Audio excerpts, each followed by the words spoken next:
안녕하세요. 2023년 10월 11일 태국 뉴스입니다. 아누틴 내무부 장관은 앞으로 총기를 가지고 밖에 나갈 수 없으며 외출 시 총기 소지는 법에 저촉된다고 밝혔습니다. 총기 규제를 위해 법 개정을 추진하겠다고 설명한 장관은 등록된 총기라도 집 밖으로 가지고 나가지 못하도록 하겠다고 설명했습니다. 방콕 시안파라곤 사건 이후 중국인 관광객 수의 영향은 없다고 태국 관광청이 밝혔습니다. 사건으로 인해 중국인 여성 한 명이 숨졌지만 이후에도 하루 7에서 8천 명의 중국인 관광객이 태국에 입국하고 있다고 설명했습니다. 당국은 올해 태국을 방문하는 중국인이 400에서 440만 명, 외국인 관광객은 총 2,500에서 3천만 명을 목표로 하고 있습니다. 태국 채식축제가 15일부터 23일까지 열릴 예정인 가운데 상무부는 채소 가격의 모니터링을 실시할 것이라고 밝혔습니다. 당국은 판매 시 가격표를 표기해 줄 것을 상인들에게 당부했습니다. 이스라엘 사태로 현재까지 20명의 태국인이 숨졌다고 외교부가 밝혔습니다. 현재 당국으로 5,019명이 귀국 의사를 밝혀왔으며 12일 15명이 수완나품공항에 도착할 것이라고 설명했습니다.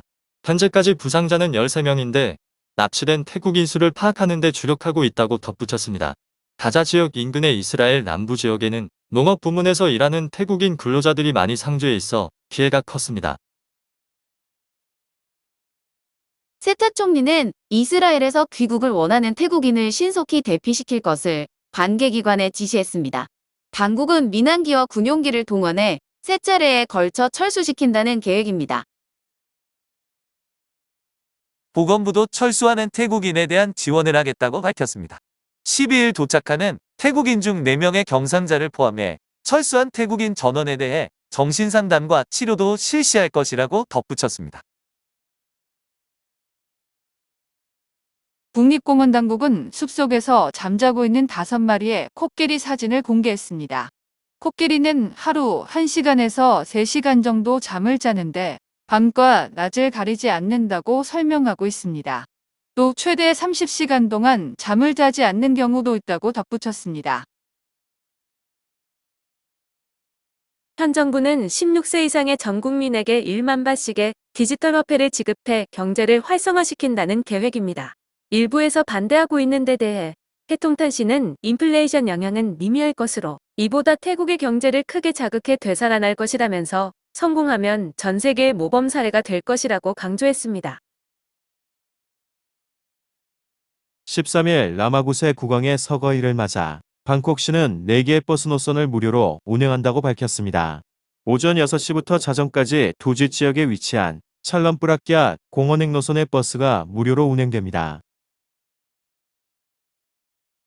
기초교육위원회는 학생 1인 1태블릿 정책을 실현하기 위해 27억 바트의 예산을 투입한다고 밝혔습니다. 당국은 먼저 시범학교 245개교를 시작으로 순차적으로 전국 3만 개 학교에 태블릿을 보급한다는 계획입니다. 9월 26일부터 10월 6일 사이 안방과 수코타이, 딱과 로이 등 북부와 동북부 17개 지방에 홍수 피해가 발생했습니다. 질병통제국은 수인성 전염병 예방을 위해 4,000개 이상의 의료키트를 지원했다고 밝혔습니다. 태국 경찰청은 태국 내 불법 총기의 유통과 소지를 뿌리 뽑기 위해 800명의 전담 인력을 투입할 것이라고 밝혔습니다. 또 불법 총기를 제조 유통하는 곳으로 추정되는 47개 지방에 114곳에 대한 대대적인 소탕 작전도 실시되었다고 설명했습니다. 두지 지역에 근무하는 공무원이 사업자로부터 6,000바트의 뇌물을 받았다가 적발된 사건과 관련해 차차 방콕시장은 부정부패 척결을 위해 부패방지위원회와 협력하고 있다고 밝혔습니다. 앞으로 단속과 적발을 통해 체포될 공무원이 늘어날 수 있지만 이후에는 서서히 줄어들 것이라고 시장은 말했습니다. 방콕의 노른자 땅인 사톤 지역에 건설 중이던 콘도에 대한 건축 허가가 취소되었습니다. 중앙행정법원은 125사톤 프로젝트에 대해 건축 면적이 잘못 보고되었다고 보고 건설 중단 명령을 내렸습니다. 이에 대해 시행사 측은 건설 기간이 다소 늘어날 수 있지만 큰 영향은 없을 것이라고 해명하고 있습니다. 얼마 전에는 아속 내거리의 고급 콘도가 국유지를 출입구로 사용해 건축 허가가 취소되기도 했습니다. 13일 남아굿의 기념일을 맞아 방콕 도심 고속도로 세 곳의 통행료가 하루 동안 면제됩니다. 시락과 우돈 나타야, 찰런 마흐나콘 고속도로입니다. 농업부에 따르면 38개 지방에 홍수가 발생해 약 108만 라이의 농지가 피해를 입었다고 밝혔습니다. 피해 농민의 수는 15만 명 이상으로 이 중에는 민물양식을 하는 7,256명도 있다고 설명했습니다. 방콕 카오산로드에서 꽃다오로 향하던 2층 버스가 춘폰 지역의 도로에서 버스 지붕이 철로 교량과 추돌하는 사고가 있었습니다.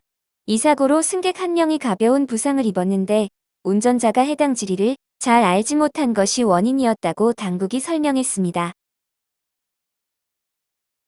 이스라엘 사태로 국제 유가가 급등하면서 태국의 주유소에 휘발유와 일부 경유 제품 가격이 리터당 40에서 64달러씩 인상되었습니다.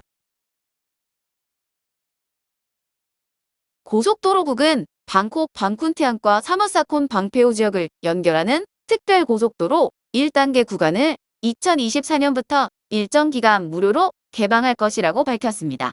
2026년에는 완전 개통될 예정인데 통행료는 승용차 기준으로 기본 18km당 2바트씩 추가된다고 설명하고 있습니다.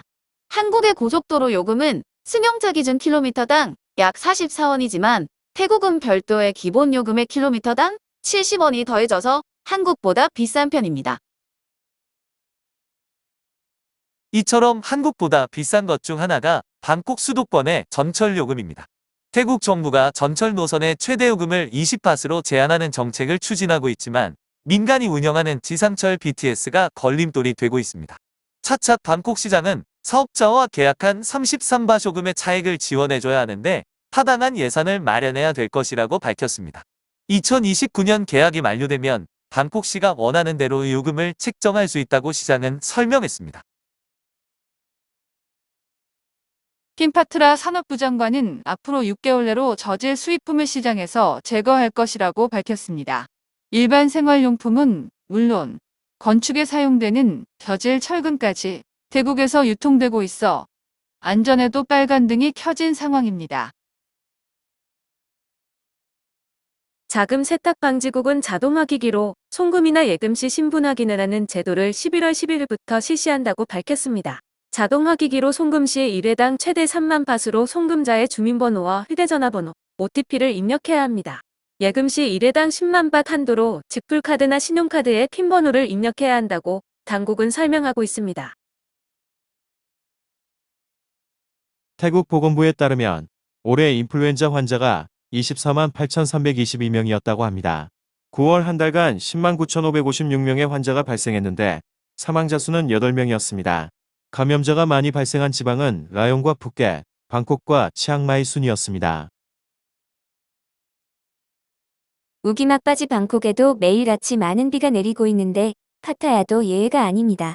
10일 밤 2시간 이상 폭우가 내리면서 도시 곳곳이 침수되었는데 이 빗물이 해변 쪽으로 빠져나가면서 해변의 모래가 바다로 쓸려나가는 일이 발생했습니다. 또 해변 도로를 새로 포장했지만 이번 침수로 곳곳에 구멍이 나는 피해가 발생했습니다. 푸켓 바툰 경찰은 여행객을 폭행한 3명의 택시기사를 체포했습니다. 8일 오전 사우디아라비아 여행객이 택시로 200바트를 흥정해 목적지에 도착했지만 운전기사가 400바트를 내라고 말하면서 다툼이 시작되었다고 합니다. 택시기사는 동료 기사 2명을 불러 집단으로 여행객을 폭행했다는 것입니다. 파타야에서 호출 택시를 이용한 인도인 여행객이 지갑을 택시에 두고 내리는 일이 있었다고 합니다. 인도인 남성은 하차 후 현금 2,200달러가 들어있던 지갑이 없어진 것을 확인하고 택시 기사에게 연락했지만 기사와 연락이 두절되었다고 합니다. 남성은 경찰서를 찾아 피해 신고를 접수했으며 경찰이 잠적한 운전자를 쫓고 있습니다. 나라티와 랑게 지역에서는 픽업 트럭이 도로역 가로수와 추돌하는 사고가 발생해 8명이 숨지고 3명이 중상을 입었습니다. 태국 정부는 픽업 트럭에 화물칸에 탑승하는 것을 법으로 금지시켰지만 여전히 지방에서는 화물칸에 사람들이 타고 가는 모습을 쉽게 볼 수 있습니다. 태국 SNS에는 승려 3명 정도가 불법 도박장에서 도박을 하고 있는 사진이 게시되었습니다. 네티즌들은 치앙마이 무앙 지역에 위치한 사원의 승려들이라고 지목하면서 당국의 조사와 조치를 촉구하고 있습니다. 나콘시 탐마락 경찰은 불법 총기를 제조하던 무앙 지역의 주택을 급습했습니다. 현장에는 소총과 실탄, 각종 제작 공구들이 발견되었는데 거주하던 남성은 이미 도주한 상태였다고 합니다.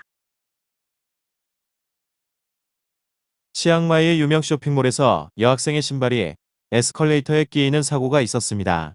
신발끈이 틈새로 빨려 들어가면서 여학생은 곧바로 신발을 벗었으며 이를 목격한 직원이 긴급정지 버튼을 누르면서 부상은 없었다고 합니다. 고속도로 경찰은 아유타야 지역의 도로에서 밀입국한 외국인을 태우고 가던 픽업 트럭을 적발했습니다. 차량 안에는 9명의 외국인이 타고 있었는데 1인당 12,000밧을 받고 방콕으로 향하고 있었다고 운전자가 진술했습니다. 중앙수사국은 해외 취업 사기로 수배된 남성 2명을 파타야 지역에서 체포했습니다.